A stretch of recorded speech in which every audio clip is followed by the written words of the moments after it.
میں ظاہر ہے الحمدللہ رب العالمین، میں عبادت کرتا ہوں، حمد کرتا ہوں عالمین کے رب کی۔ یہ لفظ ہرگز سمجھ میں نہ آتا، اس کی وسعت قطعاً سمجھ میں نہ آتی، اس کے مفہوم اور اس کی گہرائی کو انسان نہ سمجھ پاتے اگر اللہ کی طرف سے آئی ہوئی حجتیں جن کو اس کی تشریح کے لیے، اس کی وضاحت کے لیے بھیجا گیا تھا، یعنی قرآن کریم کی، وہ نہ بتاتے۔ ایک مرتبہ روایت میں ملتا ہے کہ امام زین العابدین علیہ السلام بیٹھے ہوئے ہیں، آپ کا گھوڑا غائب ہو جاتا ہے، خبر دی جاتی ہے، آپ منت مانتے ہیں اصحاب کے سامنے کہ اگر میں اس گھوڑے کو پالوں گا، مجھے وہ گھوڑا مل جائے گا تو میں پروردگار کی ایسی حمد کروں گا، ایسی عبادت کروں گا کہ جو اس کے لائق ہے۔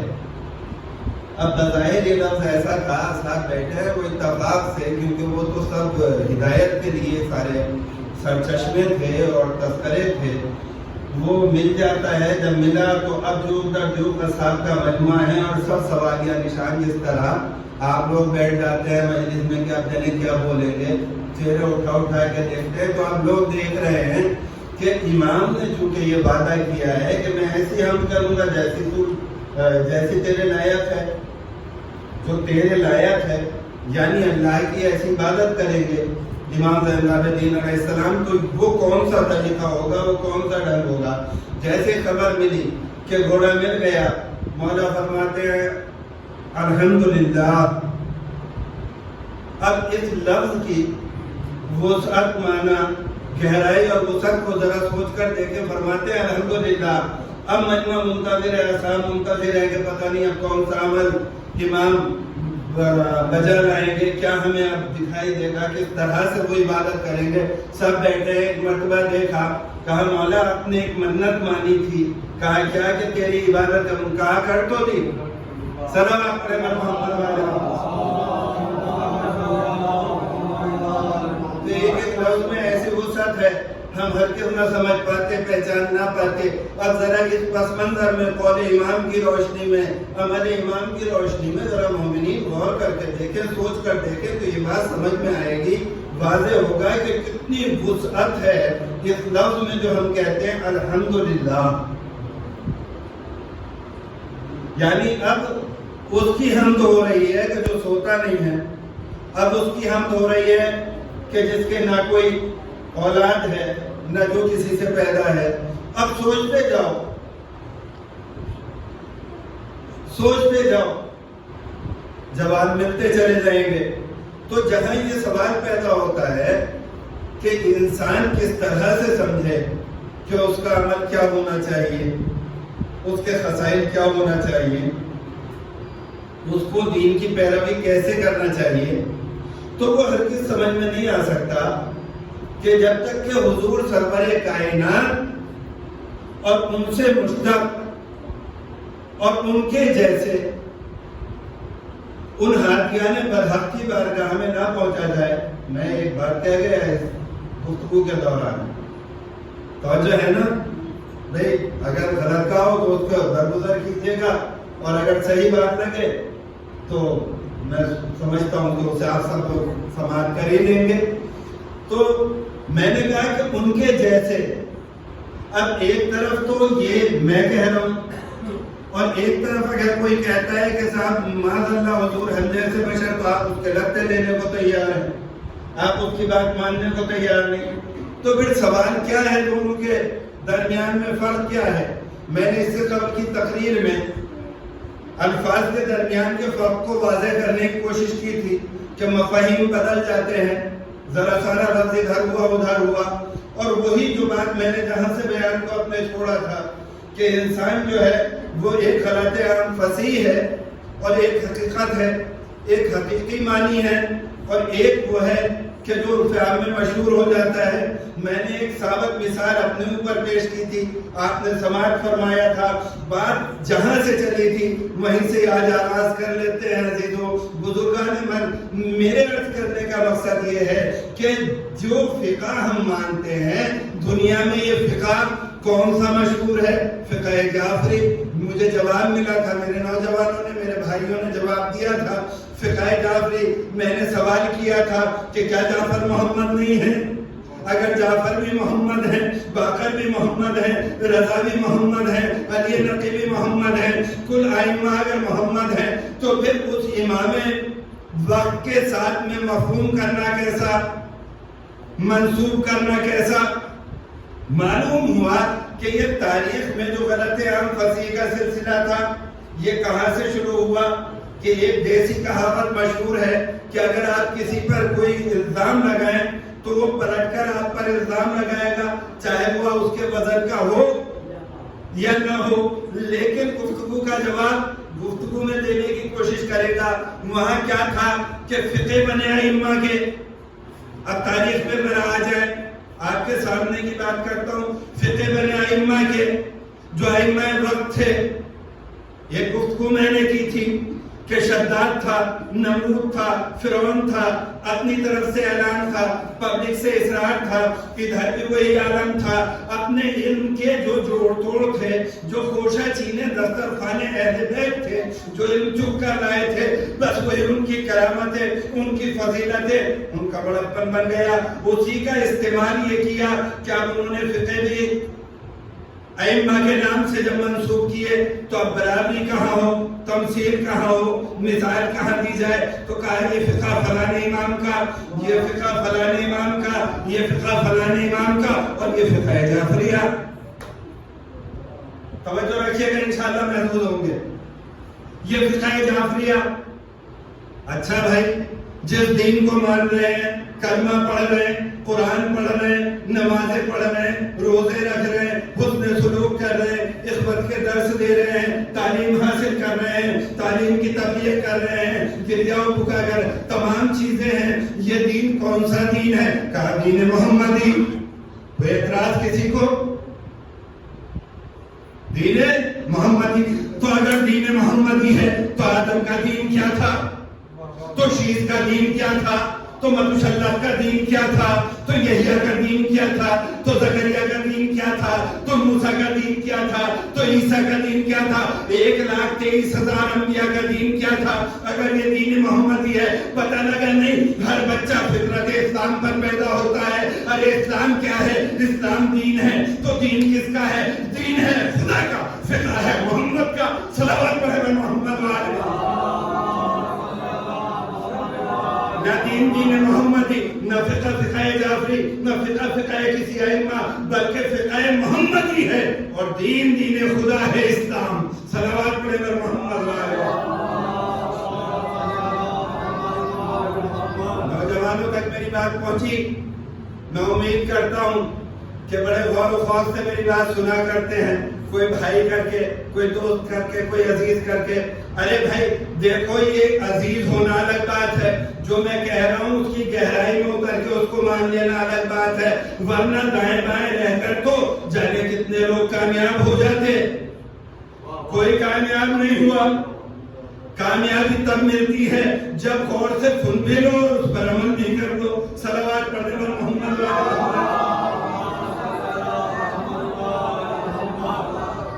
میں بیٹھنے والے اگر سبھی مومن ہوتے تو قرآن کریم میں سورہ منافقون نہ اترا ہوتا. توجہ ہے نا میرے نوجوان ساتھیوں؟ سن رہے ہیں آپ؟ سورہ منافقون بھی مہم والوں کے لیے اترا تھا جو منافقت کرتے تھے، بعد میں نبی میں آتے تھے، ماں بھی ہاں تھی، باہر نکلنے کے بعد بھی نہ تھی. تو اس طرح سے وہ چلتا رہا. دور بہرحال جو گفتگو کرنا ہے اس گفتگو کے ساتھ ساتھ آپ لوگ ملاحظہ فرمائیں. مجھے میرے عزیز گڈو بھائی کا فون پہنچا کہ آپ نے بنے ہوئے خداؤں کے نام لیے، 4 خدا بظاہر کے دکھا دیے، 3 کا وہ پہلو پیش کر دیا، 1 کا وہ پہلو پیش کر دیا. آپ دقیانوس کا نام بھول گئے. ارے بھائی دقیانوس ہو یا سامری ہو یا اور بہت ہو، بڑی طویل فہرست ہے جنہوں نے خدائی کے دعوے کیے. میرا مقصد تو صرف اس راہ تک بہم پہنچنا تھا کہ جہاں گمراہی کا اعتراف ہو اور خود اظہار ہو کہ کوئی تو اپنی بزرگی کے نشے میں چور ہو کے اپنے کو منوانے پہ تل جائے، کوئی اپنے تلوار کے زور سے اپنے خدا کہلوانے پہ تل جائے، کوئی اپنے مال و اسباب سے تل جائے. یعنی وہی تھے. شداد کو جنت پہ بڑا گمان تھا، فرعون کو اپنی حکومت پہ بڑا ناز تھا، نمرود کو اپنی آگ پر بڑا ناز تھا، اور اپنے وسعت عمر پر اس کو لے کر انہوں نے کیا. اچھا ان کے جو مسائل تھے، کبھی بھی دیکھو کوئی بھی عمل ہو، میں مجلس پڑھتا تھا، مجھے پڑھواتے آپ ہو، آپ میں آدھے سونا شروع کر دیں، آدھے گھومنا شروع کر دیں، آدھے ادھر ادھر دیکھیں، میرا بھی دل رکا جائے گا. میں بھی توجہ سے دل لگا لگا کے لطیف گوشے نکال نکال کے پڑھتا تب تک ہوں، اس وجہ سے کہ آپ سن رہے ہیں. اور اگر کوئی تھوڑا سارا گلوکوز واہ کا اور آہ کا اور سبحان اللہ کا لگاتے، صلوات پڑھتے محمد تو پھر جتنے جو ہر ذاکری کی یاد ہیں ایسے بھی اور ایسے بھی وہ تمام بیان کر دیے جائیں. لیکن عمومی طور پہ ہوتا یہی ہے. تو جو مصاحبین بیٹھتے تھے انہوں نے سب سے پہلے یہ کان میں ڈالا ہوگا اعلیٰ حضرت حضور کا تو کہنا کیا ہے، عالی مقام کا تو کہنا کیا ہے، آپ کا مقابلہ تو بالکل اللہ تعالیٰ سے ہے. تو اس نے کہا ہاں اللہ تعالیٰ معاذ. نے کہا کہ حضور آپ تو وہاں اس جگہ اتنی اونچا آپ کا منصب ہے، وہاں بیٹھتے ہوئے ممبر کے بھی عرشے سے اوپر جا کے چڑھ کے آپ تو بالکل ہی معاذ اللہ حضور سے قریبی بالکل آپ پہنچ گئے، یا آپ تو معاذ اللہ حضرت امام حسین کے بالکل وہاں قریب میں کھڑے ہو کے گفتگو کرتے. یادن باللہ خاکم بدہن.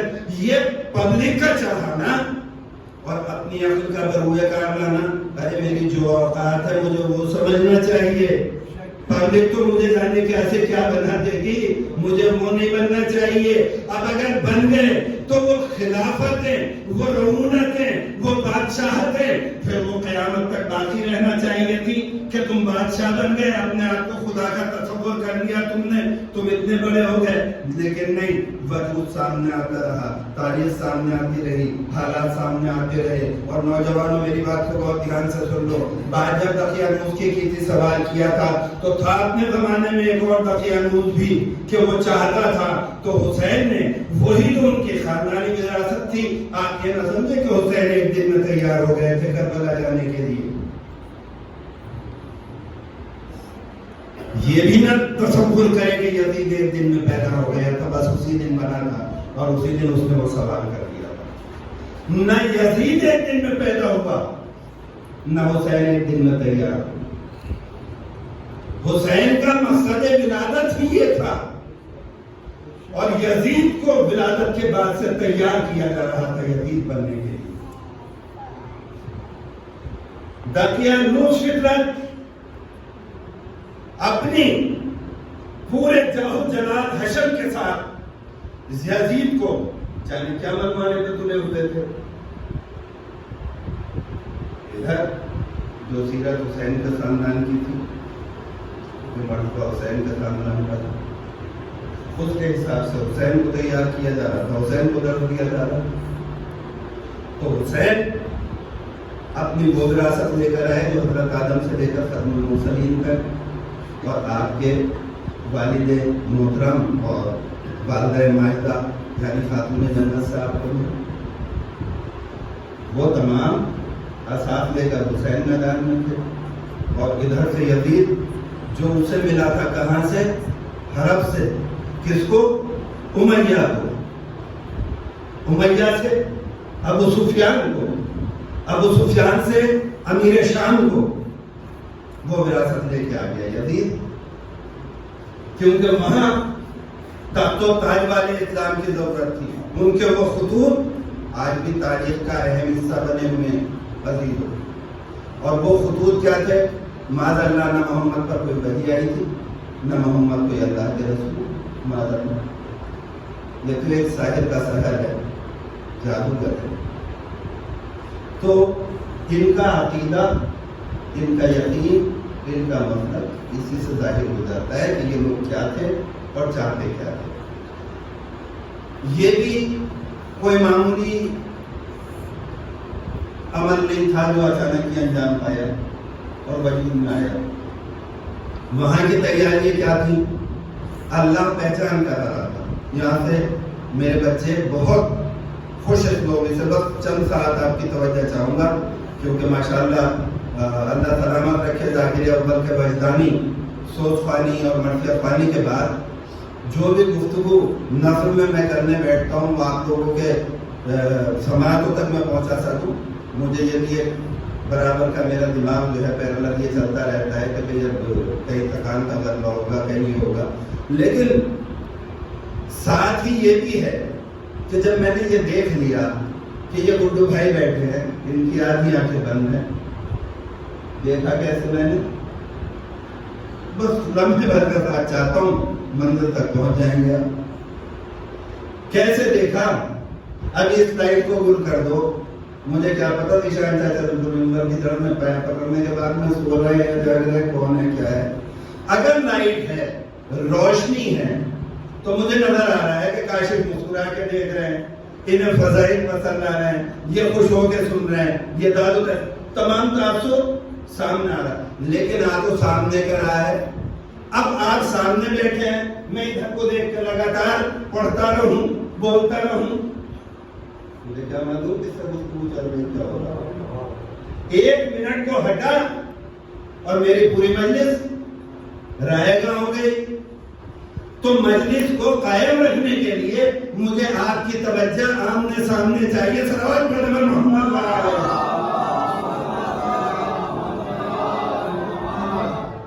تو جب میں آپ کو سامنے سے دیکھ کے گفتگو کر رہا ہوں اور آمنے سامنے کی بات ہے، میں نے یہ عرض کیا کہ اس لائٹ کو کھل کر دو، نظر نہیں آئے گا. اب آئیے تاریخ میں ام المومنین امہات المومنین میں سے ایک ام المومنین حضرت عائشہ صدیقہ رضی اللہ عنہ سے حدیث موجود ہے، صحیح بخاری میں بھی اور دیگر کتابوں میں بھی. اور لگاتار آپ صاحب علم لوگ ہیں، بالکل فلم کی طرح سے ہر وہ واقعہ کہ جو تاریخ کا حصہ ہے بالکل زندہ چلتا ہے. کس وجہ سے؟ پہلے یہی بات واضح کر دوں میں کیونکہ نوجوان تشنا نہ رہ جائیں.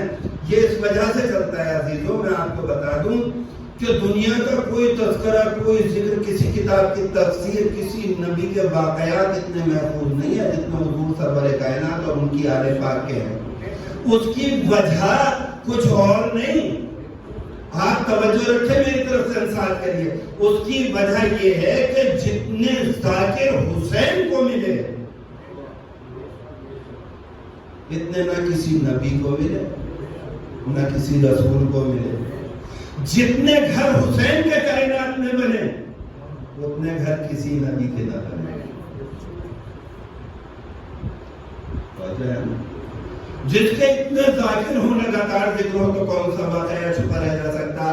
آپ پروجیکٹر پہ، ٹی وی پہ، سوشل میڈیا پہ سامنے سے دیکھتے ہیں تو آپ یہ دیکھیں کہ جب اتنے لوگ لگاتار اسی واقعے کو سنتے رہے، پڑھتے رہے، بیان کرتے رہے تو وہ اس کی نشریات جو تھی وہ واضح ہوتی رہی. ایک جملہ اور بہت پڑھ کے کہہ دوں کہ اگر تمام انبیاء علیہ السلام اپنی امتوں کے ساتھ آ جائیں، اگر کچھ زیادہ ہو جائے تو میری اصلاح فرما دیں.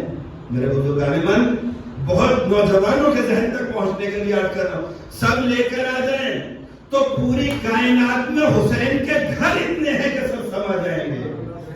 لیکن اگر حسین کے چاہنے والے کسی نبی کی امت کے ساتھ چلے جائیں تو میرا دل یہ مانتا ہے کہ کوئی نبی 10,000 میں تھا، کوئی نبی 50,000 میں تھا تو کتنے گھر ہوں گے تو کیا سما جائیں گے. تو یہ عظمت، یہ بزرگی اللہ نے اپنے حسین کو بخشی تھی تو حسین کہاں سے تیار ہو رہا تھا. اب آپ سمجھ رہے ہیں؟ تو یہ تمام چیزیں ہیں. بہرحال میں آج غور کرنا چاہ رہا تھا لیکن اس طرف نکل آیا تو میں نے اسی بیان کو مکمل کرنا سوچا کہ بات ذہنوں تک پہنچ جائے.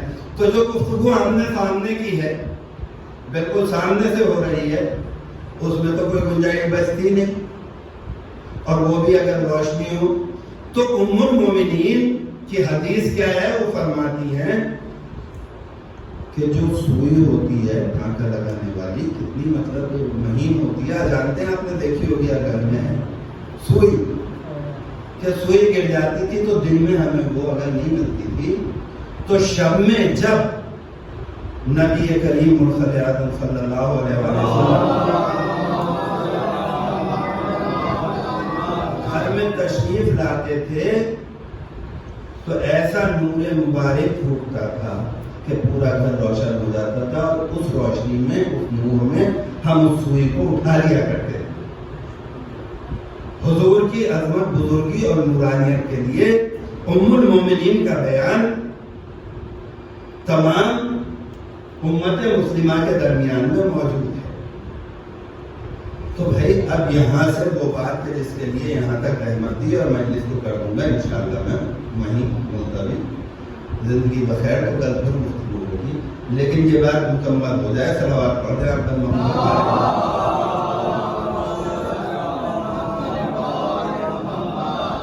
یہ بات یہاں تک تو آتی ہے نا سمجھ میں، حدیث کے حوالے سے، حضرت ام المومنین کے حوالے سے، یہاں تک تو بات آئی۔ اب مجھے یہ بتاؤ کہ یہ تو ثابت ہے پورے کائنات میں کہ حضور کے بدن کا سایہ نہیں تھا، مادی ہوتے تو سایہ ہوتا، نور سے تو نور میں نور کا کیا ہے؟ صلوات تو بڑے بڑے محمد والے محمد۔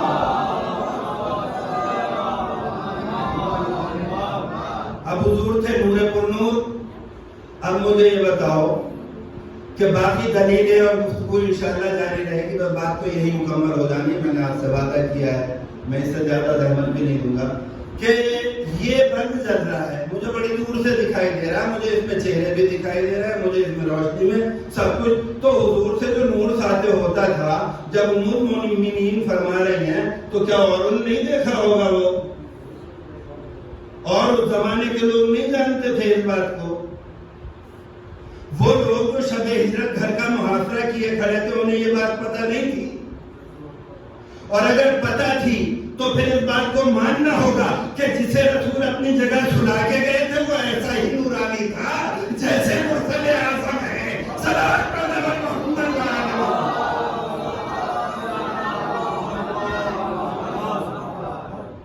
بس عزیزو، آج آپ کی رحمت کو میں نے تمام کیا تو حسین جس کو تیار کیا گیا اس طرح، اور یہی وجہ تھی کہ یزید یہی چاہتا تھا، یزید بیعت حسین سے بھی مانگ رہا تھا، بلکہ یزید یہ اچھی طرح سمجھ رہا تھا کہ اگر حسین سے بیعت لے لی تو یہ بیعت علی سے ہوگی، یہ بیعت رسول سے ہوگی۔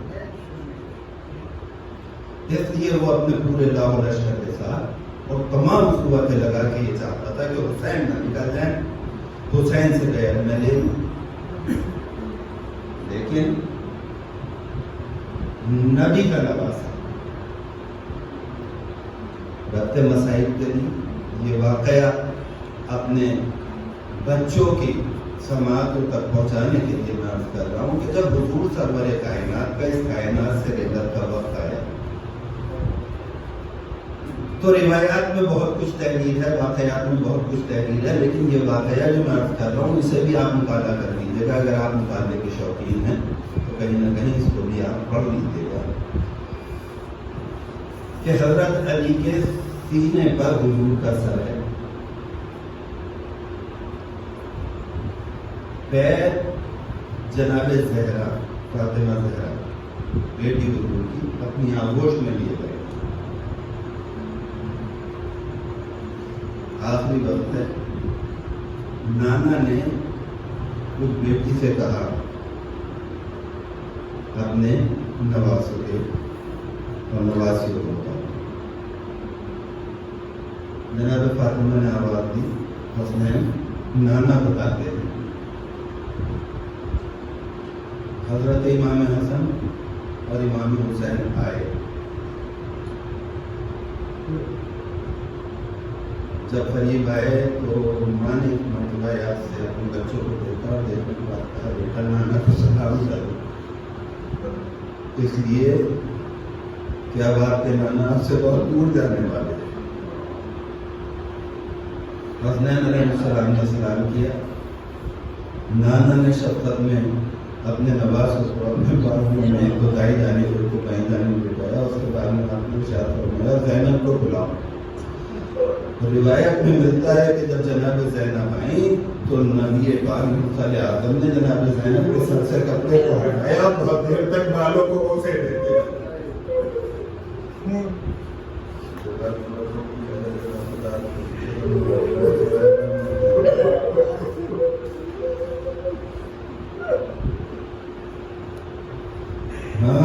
آپ کے ذہن پہنچ چکے، مسائل کے لیے آپ سماج کے لیے ہموار ہیں۔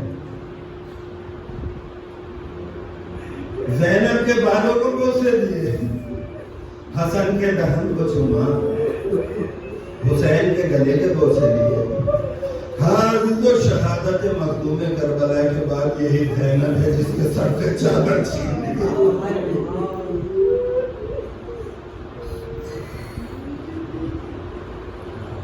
بے مخنہ و چادر علی کی بیٹی کربلا سے کوفہ، کوفے سے شام تک لے جائی گئی۔